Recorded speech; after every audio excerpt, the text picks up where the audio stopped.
Hi friends, welcome to the channel. ನಾನು ಇವತ್ತು ಬನ್ಸಿ ರವೆ ಉಪ್ಪಿಟ್ಟನ್ನ ಮಾಡ್ತಾಯಿದ್ದೀನಿ. ಅದಕ್ಕಿಂತ ಮೊದಲು ಯಾರೆಲ್ಲ ನಮ್ಮ ಚಾನಲ್ನ ಸಬ್ಸ್ಕ್ರೈಬ್ ಮಾಡಿಲ್ಲ, ಪ್ಲೀಸ್ ಸಬ್ಸ್ಕ್ರೈಬ್ ಮಾಡಿ ಮತ್ತು ಸಪೋರ್ಟ್ ಮಾಡಿ. ಈಗ ನಾನು ಮೊದಲಿಗೆ ತರಕಾರಿಗಳನ್ನ ಹೆಚ್ಚಿಟ್ಕೊಂಡಿದ್ದೀನಿ. ಅದನ್ನು ನಾನು ಕುಕ್ಕರಲ್ಲಿ ಒಂದು ವಿಷಲ್ ಮಾಡಿಸ್ಕೊತೀನಿ. ನಾನು ಒಂದು ಕ್ಯಾರೆಟು, ಒಂದು 5ರಿಂದ 6 ಬೀನ್ಸು ಮತ್ತು ಒಂದು ಪೊಟ್ಯಾಟೊ ಸಣ್ಣದಾಗಿ ಇದನ್ನು ಹೆಚ್ಚಿಟ್ಕೊಂಡಿದ್ದೀನಿ. ಇವಾಗ ಅದಕ್ಕೆ ನಾನು 1 ಗ್ಲಾಸ್ ನೀರು ಹಾಕಿ ಸ್ವಲ್ಪ ಸಾಲ್ಟ್ ಹಾಕಿ ನಾನು ಅದನ್ನು ಒಂದು ವಿಷಲ್ ಹಾಕಿಸ್ಕೊತೀನಿ. ನಾನು ಈಗ ವಿಷಲ್ ಆಯಿತು.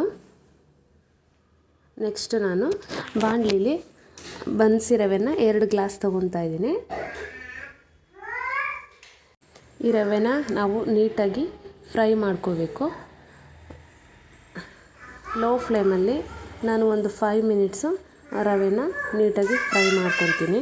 ಹೈ ಫ್ಲೇಮಲ್ಲಿ ಏನಾದರೂ ನಾವು ಅದನ್ನು ಫ್ರೈ ಮಾಡಿಕೊಂಡ್ರೆ ಒಂದು ಸ್ವಲ್ಪ ಸೀದೋಗುತ್ತೆ. ಹಾಗಾಗಿ ನಾನು ಮೀಡಿಯಮ್ ಫ್ಲೇಮಲ್ಲೇ ಅದನ್ನು ನಾನು ನೀಟಾಗಿ ಫ್ರೈ ಮಾಡ್ಕೊತಾ ಇದ್ದೀನಿ. ಚೆನ್ನಾಗಿ ಎಲ್ಲ ಫ್ರೈ ಎಲ್ಲ ಆದಮೇಲೆ ನಾನು ನೆಕ್ಸ್ಟು ಅದನ್ನೆಲ್ಲ ಎತ್ತಿಟ್ಕೊಂಡು ಮತ್ತು ಬಾಣಲಿಗೆ ಸ್ವಲ್ಪ 3 ಟೇಬಲ್ ಸ್ಪೂನಷ್ಟು ಆಯಿಲ್ ಹಾಕ್ಕೊಂಡು ನಾನು ಅದು ಚೆನ್ನಾಗಿ ಎಲ್ಲ ಬಿಸಿ ಆದಮೇಲೆ ಮೊದಲಿಗೆ ಕಡಲೆಬೇಳೆನ ಸೇರಿಸ್ಕೊತಾ ಇದ್ದೀನಿ.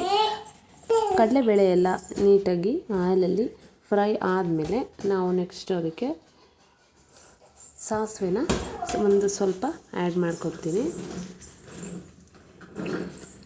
ಸಾಸಿವೆ ಆದಮೇಲೆ ನೆಕ್ಸ್ಟ್ ಸ್ವಲ್ಪ ಜೀರಿಗೆನ ಸೇರಿಸ್ಕೊತಾ ಇದ್ದೀನಿ. ಅದನ್ನು ಎರಡು ನೀಟಾಗಿ ನಾವು ಫ್ರೈ ಮಾಡ್ಕೊತೀನಿ. ಇದಾದ ನಂತರ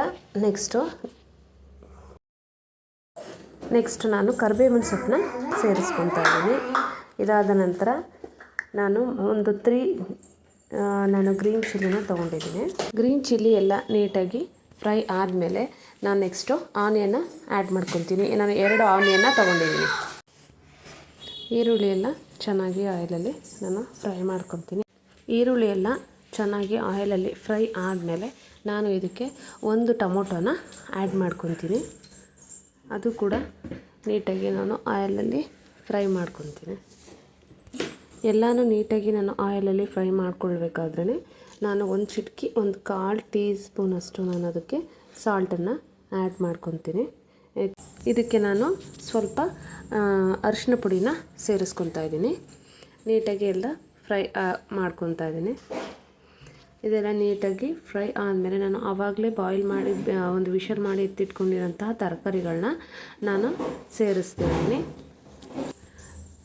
ತರಕಾರಿನ ಆ್ಯಡ್ ಮಾಡಿಕೊಂಡು ಅದಕ್ಕೆ ನಾನು ಬಟಾಣಿ ಕೂಡ ಆ್ಯಡ್ ಮಾಡಿದ್ದೆ. ಅದನ್ನು ಕೂಡ ನಾನು ನೀಟಾಗಿ ಆಯಿಲಲ್ಲಿ ನಾನು ಫ್ರೈ ಮಾಡ್ಕೊತೀನಿ.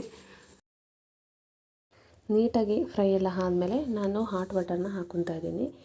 2 ಗ್ಲಾಸು ನಾನು ಬನ್ಸಿ ರವೆ ತೊಗೊಂಡಿದ್ದೆ. ಸೊ 4 ಗ್ಲಾಸು ನಾನು ಬಿಸಿನೀರನ್ನ ಆ್ಯಡ್ ಮಾಡ್ಕೊತಾ ಇದ್ದೀನಿ. ನಂತರ ರುಚಿಗೆ ತಕ್ಕಷ್ಟು ಉಪ್ಪನ್ನ ನಾನು ಹಾಕ್ಕೊತಾ ಇದ್ದೀನಿ. ಅದಾದಮೇಲೆ ನಾನು ತುರಿದಿಟ್ಕೊಂಡಿರೋ ತೆಂಗಿನಕಾಯಿನ ಸೇರಿಸ್ತಾ ಇದ್ದೀನಿ. ನೆಕ್ಸ್ಟು ನಾನು ಇದಕ್ಕೆ ಸಣ್ಣದಾಗಿ ಹೆಚ್ಚಿಟ್ಕೊಂಡಿರೋಂತಹ ಕೊತ್ತಂಬರಿ ಸೊಪ್ಪನ್ನ ಆ್ಯಡ್ ಮಾಡ್ತಾಯಿದ್ದೀನಿ. ಇದನ್ನು ಎಲ್ಲ ಚೆನ್ನಾಗಿ ಮಿಕ್ಸ್ ಮಾಡಿ ನೀರಲ್ಲಿ ಚೆನ್ನಾಗಿ ಬಾಯ್ಲ್ ಆಗಬೇಕು.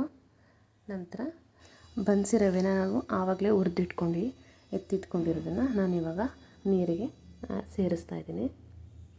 ಅದನ್ನು ನಾವು ಲೋ ಫ್ಲೇಮಲ್ಲಿ ಇಟ್ಕೊಂಡು ಅದನ್ನು ನಾವು ನಿಧಾನಕ್ಕೆ ಮಿಕ್ಸ್ ಮಾಡಬೇಕು. ಇಲ್ಲಾಂದರೆ ಅದು ಆರುತ್ತೆ. ನೆಕ್ಸ್ಟು 1 or 2 ಮಿನಿಟ್ಸು ನಾವು ಇದನ್ನು ಲೋ ಫ್ಲೇಮಲ್ಲಿ ಇಟ್ಟು ಒಂದು ಲಿಡ್ನ ಕ್ಲೋಸ್ ಮಾಡಬೇಕಾಗುತ್ತೆ. ನೆಕ್ಸ್ಟು ಅದನ್ನು ನಾವು ನಿಧಾನವಾಗಿ ಮಿಕ್ಸ್ ಮಾಡ್ಕೊತಾ ಹೋಗಬೇಕು. ಅದು ಬನ್ಸಿ ರವೆ ತರಕಾರಿ ಹಾಕಿರೋಂತಹ ಉಪ್ಪಿಟ್ಟು ರೆಡಿ ಆಗುತ್ತೆ.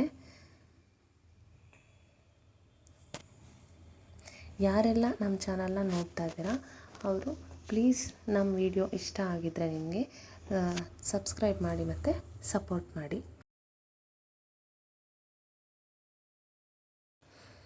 Thanks for watching.